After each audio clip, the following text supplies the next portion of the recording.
Hello guys, welcome back to new my blog. তো সকাল সকাল চলে আসলাম কাজের সাইডে, আর আসতেই দেখি আমাদের এখানে সেন্টারিং এর কাজ হবে। তার লেগেই তো এখানে রডগুলো সোজা করে এখানে কাটিং করে নেব।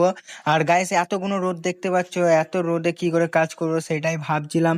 তারপরে গাইস, এইদিকে এই রড ফড এখন ছেড়ে দিয়ে এখানে কিছু সেন্টারিং এর কাজ বাকি ছিল, তাই তো আমি চলে আসলাম এইখানে। তারপরে এইখানে আসতে দেখি আমাদের সেন্টারিং এর কাজ যেটা একটু বাকি ছিল, সেই সেন্টারিং এর কাজটা কিন্তু আমার চাচাতো ভাই এখানে করে নিচ্ছে।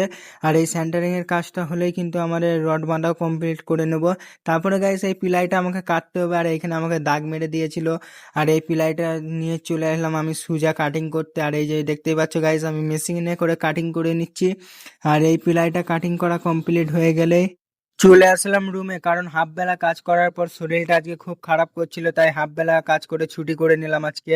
আর রুমে আসতে আমি ঘুমিয়ে পড়েছিলাম, আর ঘুম থেকে উঠেই দেখছি প্রায় বেলা 4টে বেজে গেছে, তাই আমি ঘুম থেকে উঠে পড়লাম। আর আজকের মতো ভিডিওটা এইখানেই, দেখা হবে নেক্সট ব্লকে। এখনের মতো টাটা, বাই বাই।